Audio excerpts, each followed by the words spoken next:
Good morning, all. First of all, thanks for joining in. As Helen said, I'm Malathi, a senior product manager at Atlassian. Marketplace has been my playground for a good 4.5 years. So today, I'm thrilled to co-present with Christophe, one of our fantastic marketplace partners, Elements. So before we dive in, let's do a quick show of hands and see how many of you have started your business journey with Marketplace in the last year or two. I do see quite a few. You're at the perfect spot then. In fact, this session is designed to cater to pretty much everyone across the marketplace journey. So today's spotlight, we will be covering 3 focus areas. The first one being knowing your audience. Think of it as knowing your end users who are glued to your app, and also the admins who are the masterminds behind purchasing and installing your apps. We will then talk a little bit about keeping a tab on your key business metrics. We'll also be dissecting some of the key SaaS metrics. And then eventually, we will go into one of your favorite topics, how to watch your competition. So no time to dawdle. Let's try and make the most of the 15 minutes that we have and dive right in. Knowing your audience is the secret sauce to the data-powered decisions and the strategic focus. Now, why is it so important, you might ask?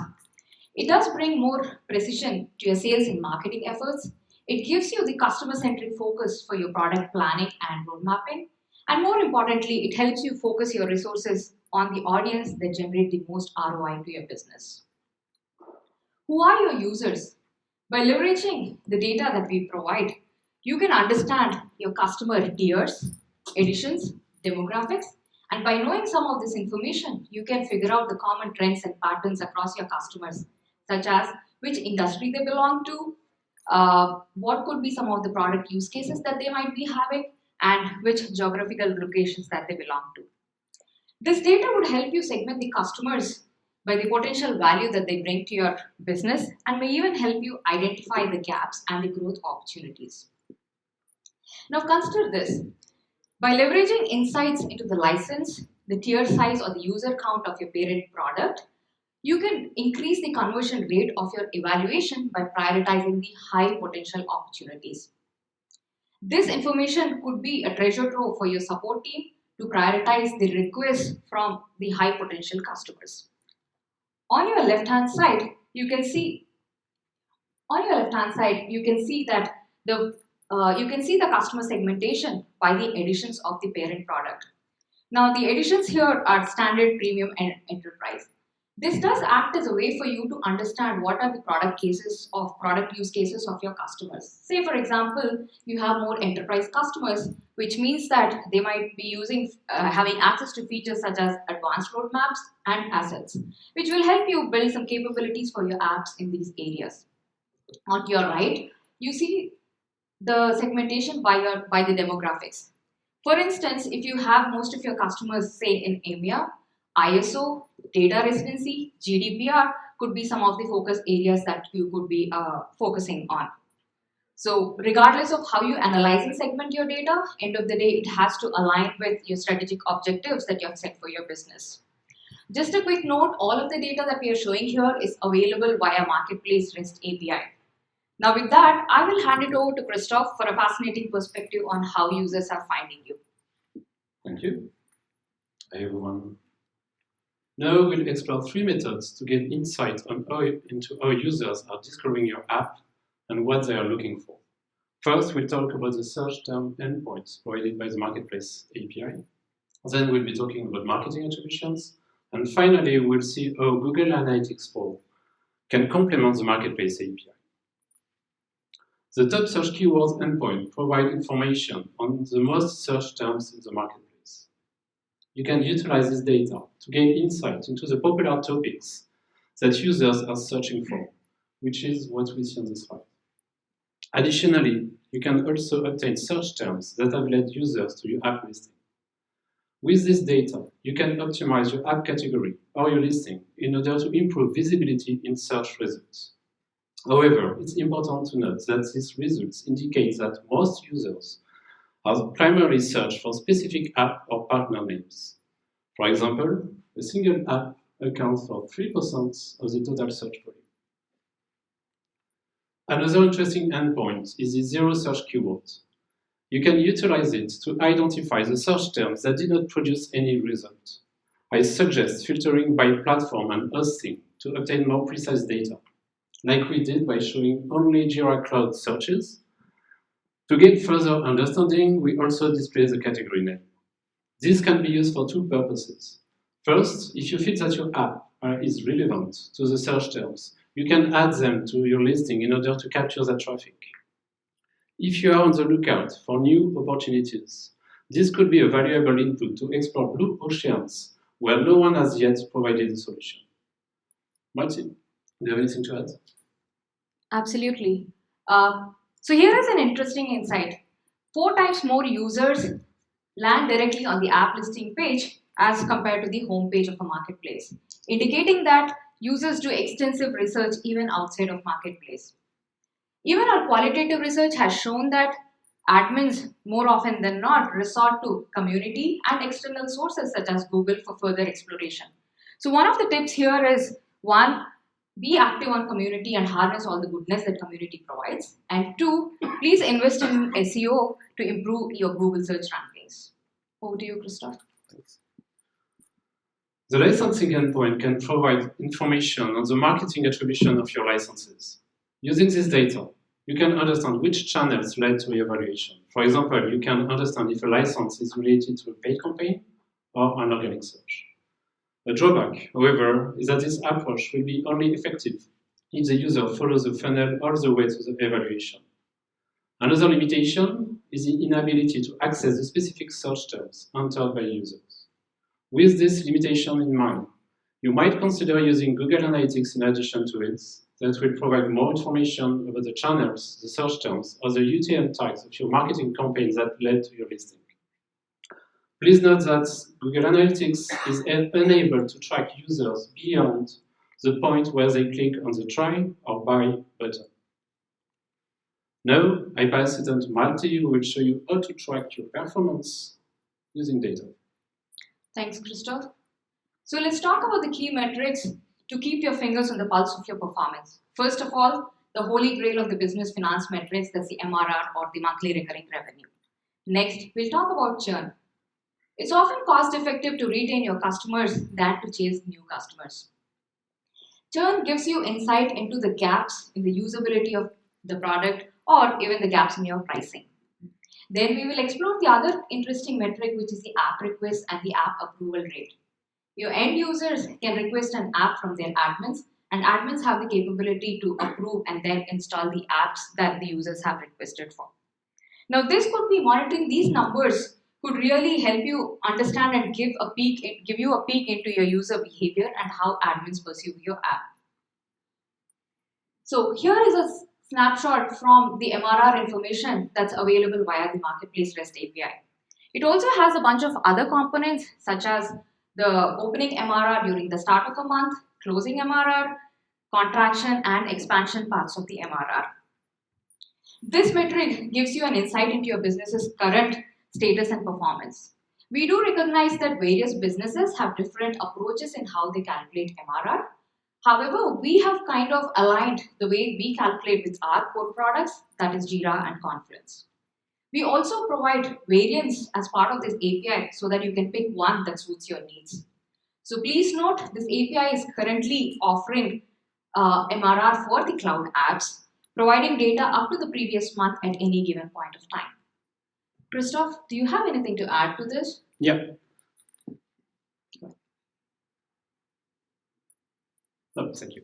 When it comes to tracking our growth, we have found that using recurring revenue is way more predictable and easier to forecast than tracking the growth of our booking, which is impacted by external factors like prices increase and end of Atlassian programs. So it has a lot of seasonality. Thanks, Christophe. One other component of MRR that I want to touch upon is the reactivated MRR, which is the blue graph, the blue part of the part that you see here. Now, reactivated MRR is usually from the customers who are actually renewing your apps well past the due date, or the customers who have churned and then come back and started using your app. Now, how is this metric successful? First up, if you see this number go up while your churn remains steady, it's an indication that your efforts to reduce the churn and to reacquire your customers is actually paying off. If you see that this number is not as expected, which means that it's time for you to up your game in trying to reduce the churn or to reactivate some of your churn customers. The other components are the contraction and expansion MRR, which is usually an indication of how the business growth of the parent product, which is Jira or Confluence, is doing. While you might not have a lot of leeway in trying to influence this number, it still gives you a good perspective on how the business, where the business is, and then what is the market potential. It's also important to understand that all the MRR components need to be used in the context of each other. See who your users are. Are they the business users of your app? Are they the admins? Do they have the potential to install your app? Now look at this graph here. As you see, the deep blue color, that's the number of the app requests. If you see that this number is going up, which means that your app is appealing to the business users who are using your app. If you see that this number is lower than what you expect it is, it's time that you need to adapt your messaging to cater to the user, to cater to the business users. We've also observed, and also the approval rate, which is the rate of which the apps are approved by the admins. If you see that the number is going down, which means that your app is not really perceived well enough by the admins. We have noticed that admins are quite sensitive about security, certifications, and at times price. I would like to hear Christophe's perspective on this point. A few months ago, we conducted a marketing campaign targeting business users on an app that is typically discovered and installed by admins. We observed the impact of this campaign through the app request metric, which increased 5-fold in just 1 month. So yes, this metric could also be used to assess the effectiveness of your marketing actions. Thanks, Christophe. So when a customer cancels your app or cancels the parent product on which your app is installed, Atlassian mandates the collection of the reason as to why they have churned. This data can really offer valuable insight into why users are churning, as you can see here. Although we've noticed that about 20% of the admins choose the reason other, which requires further investigation. You could try and reach out those customers by using the contact address available on the license. However, good luck with that, because we've learned from partners that the response rate would be relatively lower. With that being said, do keep an eye out on the churn signals, say by monitoring your app usage, although this is not something that's currently provided by Atlassian. Now on to our third strategy, which is observing the competition.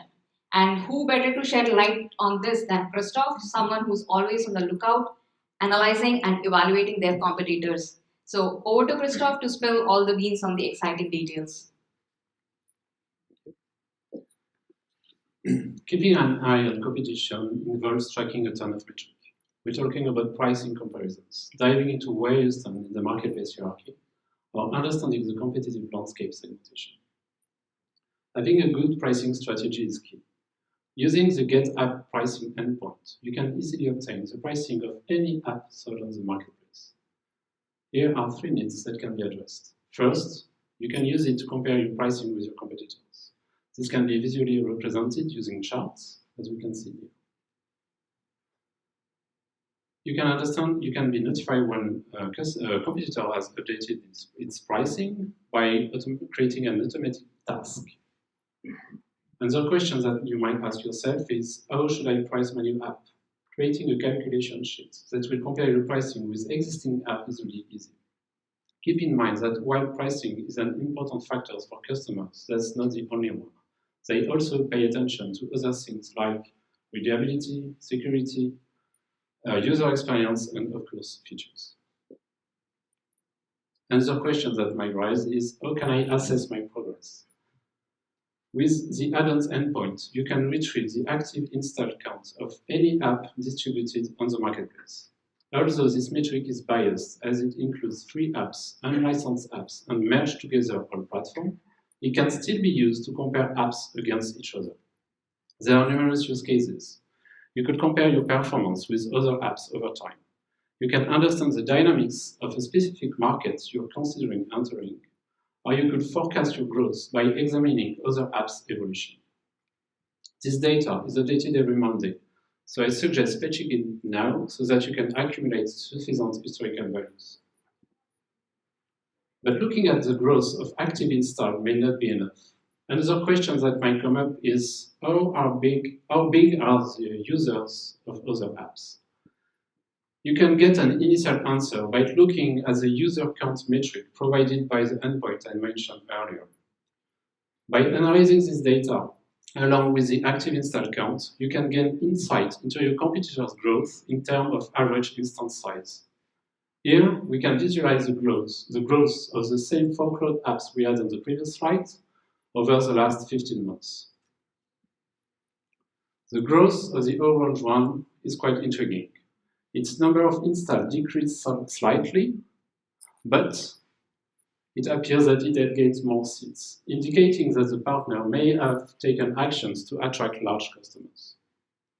It's also interesting to note that the purple one has more than tripled its active install, while the blue one only doubled it over the same period, and it also clearly seems to attract bigger customers. My final advice: stay aware of your competitors, but don't let that consume all your attention. Over to you, Malathi, to share some interesting resources. Thanks, Christophe. Yeah, thank you, Christophe. A couple of other resources in addition to the endpoints that you have seen that you might find it useful. First up is the Contagex Mars reports that provide some great insights into the Atlassian Marketplace. And next, one of our favorite YouTube channel, which is Acoil, which is dedicated to helping a lot of marketplace partners grow their business. So, as we wrap up, we really want to extend our gratitude for being a fantastic audience. Sorry for running a little over, but I'm sure that the insights shared here made it worthwhile. If you do have any questions, we are available. Thank you all for your time again.